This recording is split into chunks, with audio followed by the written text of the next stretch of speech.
Hi, everyone, and welcome to episode 2 of the Amazing Race Music Podcast. I'm Lee Sanders, composer on The Amazing Race, and in this episode, teams go from the U.S. Virgin Islands to London, England. So let's take a look and to listen to some of the music, and we'll talk about all the elements that go into making it happen.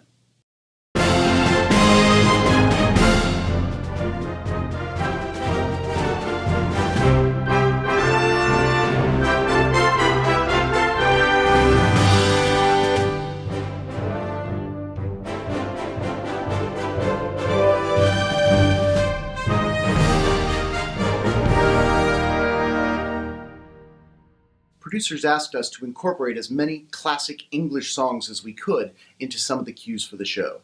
So, for example, when teams arrive, one of the things you'll hear is the classic English song Rule Britannia.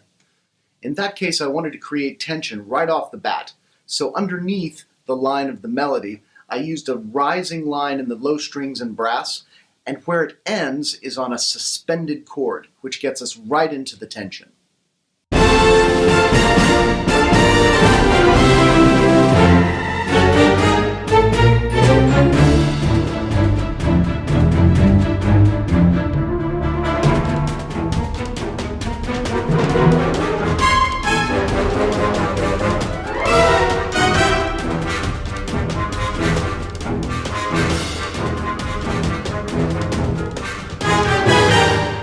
In that same cue, I used 4 other common, well-known English melodies. See if you can hear them all.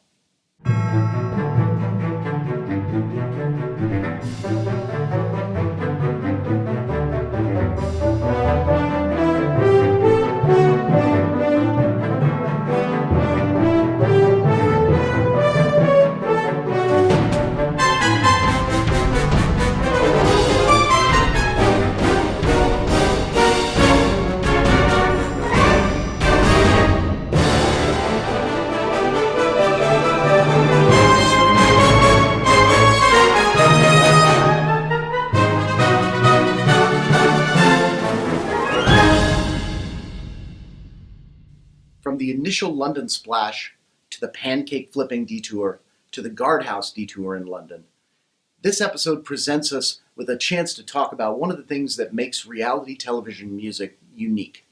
And that's this. One of the things that's done across reality television is to use pre-existing music. For The Amazing Race, everything you hear in the show is unique to our show. Every piece of music in the score is only used on The Amazing Race. That's not the case in all reality shows, but it is for us. It gives us a consistent sound to the show and allows it to have its own identity. Combine that with the themes that have been created for the show over the years, and it allows editors to move seamlessly from cue to cue, whether it was written exactly for the scene at hand or it was written several years ago. Here's a list of cues that were used in this episode, but were created in some cases over a decade ago.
So that's it for today's episode. Tune in next week when we go to Scotland and the Shetland Islands. See you then.